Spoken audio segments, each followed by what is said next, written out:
Et pour nous donner plus d'éclaircissements et d'explications, nous avons le plaisir d'avoir en ligne Dr Aissam Abdel Fattah, professeur d'analyse de discours politique. Dr Aissam Abdel Fattah, bonsoir et bienvenue avec nous. Oui, bonsoir. Dr Aissam Abdel Fattah, comment peut-on évaluer la situation à l'heure actuelle, les derniers développements de la guerre israélo-iranienne? Eh bien, la scène qu'on constate, que tout le monde en fait peut constater, c'est que les frappes israéliennes se poursuivent.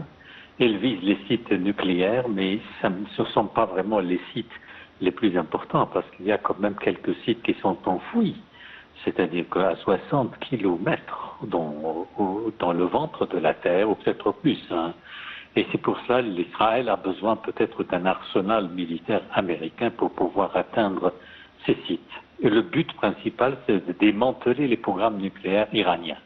Mais à quel point Israël pourrait-il arriver à ça? Parce que nous sommes, on est au début de la guerre.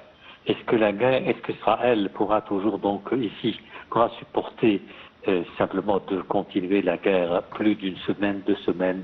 Ça, c'est vraiment, on peut miser sur cette hypothèse, étant donné qu'actuellement, c'est que l'Iran aussi a lancé des missiles, et les missiles ont causé beaucoup de dégâts.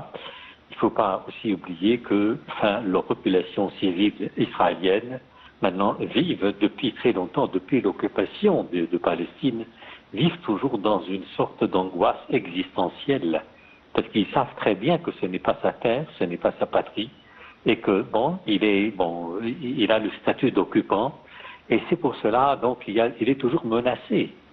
Et c'est pour cela, cette angoisse existentielle, c'est une des raisons qui pousse Netanyahou à déclarer la guerre à l'Iran, étant donné qu'Israël possède aussi des armes nucléaires. Elle ne veut pas, par exemple, d'autres forces, d'autres puissances dans la région possèdent aussi l'arme nucléaire. Ça, c'est une chose. Mais est-ce que l'Iran, jusqu'à maintenant, l'Iran, par exemple, s'est contenté de lancer, de déclencher des missiles? C'est-à-dire, on peut dire, il y a beaucoup de catégories des missiles, j'en suis pas expert, mais on a vu par exemple récemment un autre type de missile beaucoup plus sophistiqué, supersonique, et qui a pu faire effondrer un hôpital, semble-t-il. Il a visé en fait l'armée iranienne, ou bien le gouvernement iranien a voulu viser justement ici le siège du Mossad israélien. Alors dans ce cas, c'est que ça c'est la situation actuelle, et que les frappes israéliennes vont se poursuivre encore une fois, et aussi les missiles iraniens vont se poursuivre. Est-ce que les États-Unis vont intervenir? Ça, personne ne peut répondre. Parce que, comme a dit Trump lui-même, il dit peut-être oui, peut-être non. Et on sait très bien que le parti républicain est fracturé. Il y a la majorité, semble-t-il aussi, refuse complètement que les États-Unis s'embarquent dans la guerre en Iran, comme c'était le cas autrefois avec l'Irak. Parce que ça, on le sait très bien que c'est un bourbier. Et puis après, on ne peut pas calculer les conséquences. C'est vrai que les États-Unis possèdent des armes sophistiquées. Oui, elles peuvent toujours infliger beaucoup de dégâts très importants, ça on le sait. Mais aucune partie n'en sortira vraiment de cette guerre sans perte. Les États-Unis seraient aussi les premiers à essuyer beaucoup de pertes. Il faut savoir qu'il y a des bases américaines qui se trouvent dans les pays du Golfe et qui sont facilement à la portée de l'armée iranienne, des frappes iraniennes. Et puis jusqu'à maintenant, on ne sait pas justement que cache ici l'Iran. C'est-à-dire que quand on regarde Téhéran, maintenant c'est devenu comme une ville de fantômes. C'est vrai. Et c'est-à-dire les gens commencent à s'abriter quelque part, et on voit à la télévision des scènes où il y a simplement les gens se contentent d'acheter par exemple de la farine, puis après tout le monde disparaît. Ça c'est la guerre. Ils vont aussi passer par une certaine crise économique. Ça, tout le monde s'attend. Mais maintenant, je pense que ici, les Iraniens sont beaucoup plus capables de supporter ces situations que la population israélienne. Et je pense que c'est là réside en fait ici la réponse à la question qui, à mon avis, qui préoccupe tout le monde. À quoi ça va aboutir cette guerre? Et Netanyahou ne pourra pas continuer longtemps, c'est-à-dire qu'il a besoin d'armes américaines, c'est-à-dire que l'armée israélienne dépend des armes américaines. Et puis après, les Américains c'est vrai qu'il y avait quand même, c'est-à-dire que les entretiens, il a concerté avec le président américain, avec Trump, avant de déclencher cette guerre.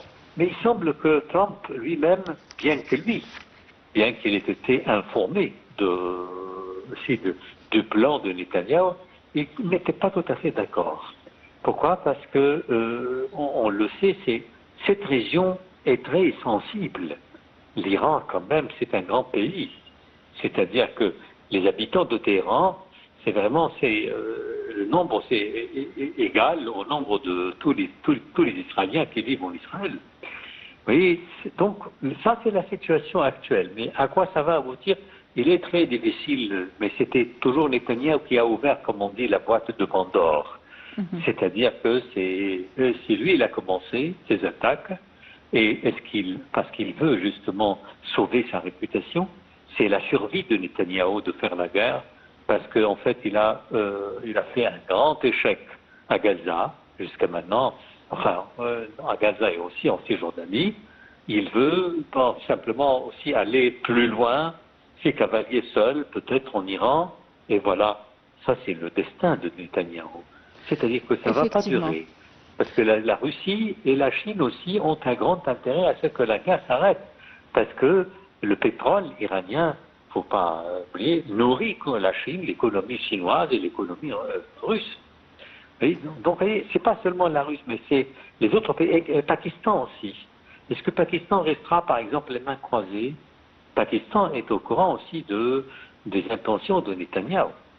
Et puis Netanyahou, à mon avis, c'est un danger existentiel de tous les pays arabes. Parce que je peux dire que simplement la stabilité d'Israël, c'est toujours de mener des guerres. Pourquoi? Parce que son existence est illégitime. Son existence dans le monde arabe est illégitime. Effectivement, il s'agit toujours de créer des situations de conflit et d'attirer l'attention, de se plaindre et de dire toujours qu'ils sont menacés et que tout ce qu'ils font, c'est justement pour se défendre et défendre leurs frontières, mais ils ont effectivement d'autres objectifs. Aucun côté ne sera gagnant dans cette guerre. Je tiens à remercier Dr Essam Abdel Fattah, professeur d'analyse de discours politique. Donc, frappe israélienne contre l'Iran, 21 pays condamnent et mettent en garde contre les cibles nucléaires. Tout le monde sera perdant au cas où il y aurait une liquidation ou au cas où il y aurait une infiltration nucléaire.